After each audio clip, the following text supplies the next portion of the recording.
जय हिंद दोस्तों। तो क्या हाल चाल है? मेरा नाम है तो स्वागत करता हूँ यूट्यूब चैनल में। तो इस वीडियो में हम लोग 2023 बोर्ड एग्जाम के लिए 2022 का क्वेश्चन पेपर सॉल्व करने वाले हैं। जो सब्जेक्ट आपका हिंदी है, ठीक है। बहुत से बच्चों के पास ये पेपर उपलब्ध नहीं है, इसलिए इसका हम सॉल्यूशन के साथ पूरा आपको हल करा देंगे, ठीक है। चलिए वीडियो की स्टार्ट करते हैं और आप हमको बताते हैं कैसे आपको 2023 बोर्ड एग्जाम में कैसे लिखना है और क्या क्या करना है, ठीक है। तो आपको इसमें आपको क्या मिलेगा, 12 पेज इसमें मिलेगा, ठीक ना। इसमें आपका यहाँ पर अनुक्रमांक भरना है, यहाँ पर नाम भरना है। तो इसमें आपका टाइम वेस्ट नहीं करना है, इसमें आपको ध्यान ही नहीं देना है, ठीक ना। डायरेक्ट आपको क्या करना है, अपना टाइम बचाकर आगे पढ़ते रहना, ठीक ना। आपको 3 घंटे 15 मिनट मिलेंगे, जिसमें आपको 15 मिनट पेपर पढ़ने को मिलेगा, ठीक है। तो मेरा मानिए कि आप 15 मिनट टाइम वेस्ट मत कीजिएगा, डायरेक्ट आप क्वेश्चन सॉल्व करने में लग जाइएगा, ठीक है। तो चलिए, आपको सबसे फर्स्ट नंबर 2023 में आपको क्या मिलेगा। सबसे पहले आपको इस तरह के प्रश्न मिलेंगे। इस तरह का आपको प्रश्न हर साल आते हैं, इस साल को मिलेंगे, ठीक ना। आपको एक कोई दे दिया जाएगा, उसमें 4 ऑप्शन दे देगा, उसमें आपको एक क्या करना पड़ेगा, राइट करना पड़ेगा, ठीक है। चलिए हम इसको आपको कराते हैं, ठीक है। बड़ा निम्नलिखित कथनों में से कोई एक कथन सही है, उसे पहचान कर लिखिए, ठीक ना। इन चारों में से कोई एक कथन सत्य है, उसको क्या करना है, आपको पहचान कर लिखना है। तो पहला झूठा सच के लेखक रामविलास वर्मा है। पहला आपका ऑप्शन है कि झूठा सच के लेखक रामविलास शर्मा है। दूसरा ऑप्शन है आवारा मसीहा एक उपन्यास है, ठीक है। तीसरा है महादेवी वर्मा एक उपन्यास लेखिका है। चौथा है हंस पत्रिका का संपादक मुंशी प्रेमचंद्र हैं, ठीक है।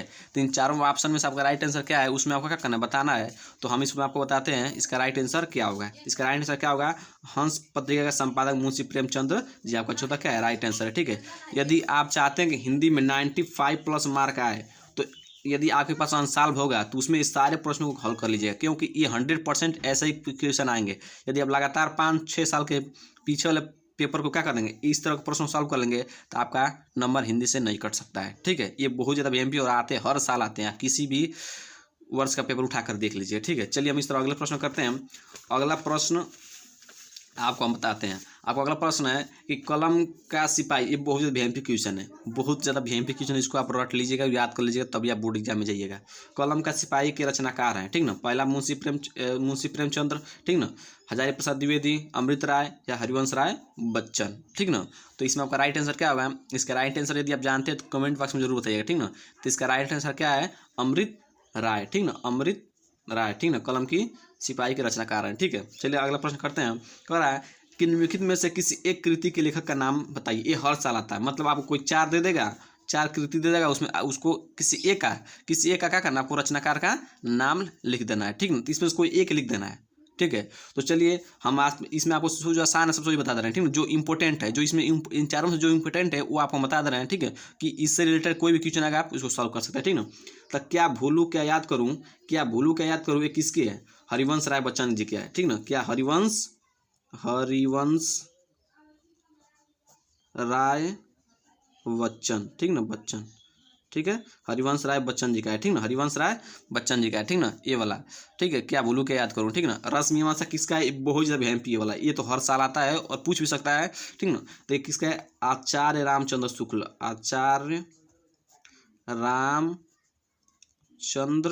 शुक्ल, ठीक है। इनका ये कृति है, ठीक ना। अब बस यही 2 वीएमपी था, इसलिए हमने दोनों को बता दिया। इसमें से आपको एक ही लिखना है, ठीक है। चलिए अब इस तरह हम अगला प्रश्न करते हैं।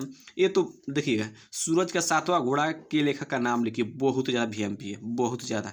2023 में इसके आने के 100% संभावना है और आ भी सकते हैं, ठीक है। सूरज का 7वां घोड़ा के लेखक का नाम लिखिए, ठीक ना। बस आपको नाम लिख देना, आपका पूरा 1 नंबर मिल जाएगा। 1 नंबर का है, 1 नंबर आपका मिल जाएगा, ठीक है। तो इसे क्या है, हम बताते हैं, धर्मवीर भारती, ठीक ना। धर्मवीर भारती क्या है, सूरज के 7वां घोड़ा के लेखक हैं, ठीक ना। चलिए, उसने कहा था किस विधा की रचना है, ठीक ना। देखिएगा बहुत ज़्यादा वीएमपी है।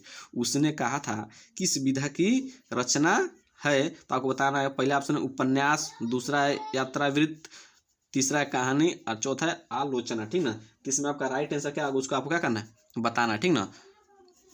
चौथा ऑप्शन है आलोचना, ठीक है। तो इसका राइट आंसर क्या आपको बताना है, तो हम आपका इसका राइट आंसर बता देते हैं, ठीक है। यदि आप जानते हैं तो कमेंट बॉक्स में जरूर बताइएगा। इसका क्या है, कहानी, ठीक ना।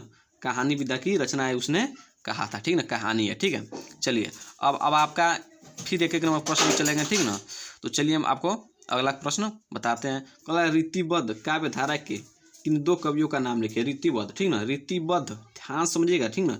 रीतिबद्ध काव्य धारा के किन 2 कवियों का नाम लिखिए। तो आपको हम बता देते हैं, आपको हम 3 बता देते हैं, 3 उसमें से आपको 2 ही लिखना है, ठीक ना। याद रहेगा तो आपको बहुत ज़्यादा बेनिफिट होगा। पहला है केशव दास, क्या है, केशव दास ठीक है, केशव दास, ठीक है। दूसरा है भिखारी दास। देखिए कितना आसान आसान भाषा में लिखा है कि आपको याद करने में कोई दिक्कत नहीं है। भिखारी दास, ठीक ना। इसमें थोड़ा नहीं लिखा जाएगा तो आप सुन सकते हैं, उसको अपने काफी में लिख सकते हैं, ठीक ना।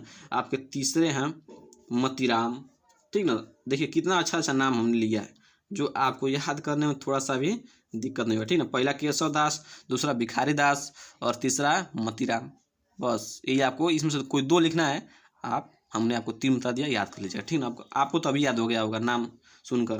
देखिए छायावादी युग, छायावाद, इसे आप क्वेश्चन किससे पूछेगा, बोल लेगा छायावाद के किन दो मुख्य विशेषताओं का उल्लेख कीजिए, या ये भी बोल सकता है छायावादी युग की किन दो मुख्य विशेषताओं का उल्लेख कीजिए। तो आपको क्या लिखना है, हम आपको बता दें क्या लिखना है। हम आपको यहाँ पर बता देते हैं, यहाँ पर इसके ऊपर बताते हैं, ठीक है। आप अपने कॉपी में लिख लीजिएगा, ठीक है। आपको पहला क्या लिखना है, आपको पहले लिखना है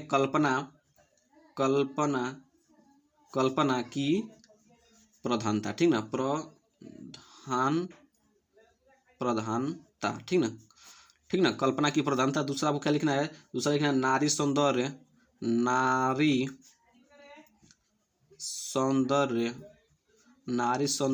और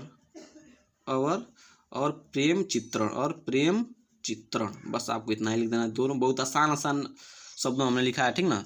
कल्पना की प्रधानता, ठीक ना, कल्पना है, ठीक ना। कल्पना की प्रधानता और नारी सौंदर्य और प्रेम चित्रण, बस आपको ये 2 लिखना है। और आपका इसमें कितने नंबर का है, ये बस आपका 2 नंबर का। देखिए कितना आसान है, 2 नंबर का।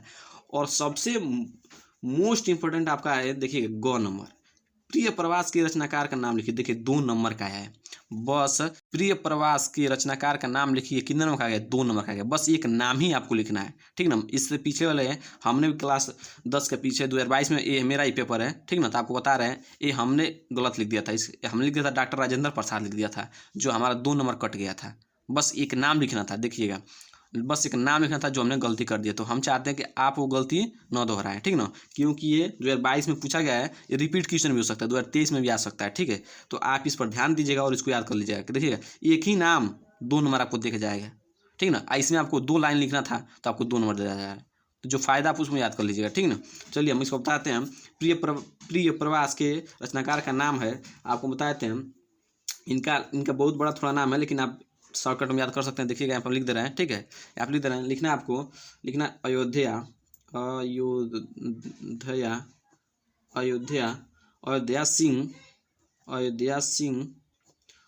सिंह उपाध्याय, ठीक ना। अयोध्या सिंह उपाध्याय, इनको शॉर्टकट में बोलते हैं हरिऔध। क्या बोलते हैं, हरिऔध भी आप लिख सकते हैं, ठीक है। लेकिन या कोई नाम तो विशेष है नहीं, ठीक है। अयोध्या सिंह उपाध्याय आप याद भी कर सकते हैं, ठीक ना। इनको शॉर्ट में क्या बोलते हैं, हरिऔध, ठीक ना। हरिऔध, ठीक ना, क्या है ध है, ठीक ना, हरिऔध, ठीक है, हरिऔध, ठीक है। तो बस आपको नहीं लिख देना है और आपका 2 नंबर मिल जाएगा, ठीक है। देखिए कितना आसान है 2 नंबर आपको पाना, बस यदि आपको याद रहेगा तब, ठीक है। तो चलिए अब इसके आगे वाला प्रश्न हम अगली वीडियो में करेंगे। यदि आपको वीडियो अच्छा लगा हो तो वीडियो को लाइक कीजिए, चैनल सब्सक्राइब जरूर कीजिए, क्योंकि हम इसके आगे वाला जो भी प्रश्न है हम इसके अगले वाले वीडियो में बताएंगे। यदि आप कमेंट करेंगे तभी हम इसके आगे वाले वीडियो को बनाएंगे, ठीक है। बहुत VMP वाला है। यदि आप 2022 को सॉल्व कर लेते हैं, जितने भी पेपर हैं, यदि आप 2023 में कोई दिक्कत नहीं होगा 95+ मार्क लाने में, ठीक है। देखिएगा बहुत ज़्यादा VMP इसमें करूँगा, सब हम आपका इसके सब आपको हम क्या करेंगे, सॉल्यूशन सहित इसके आपको वीडियो दे देंगे, ठीक है। तो चलिए मिलते हैं अगले वीडियो में।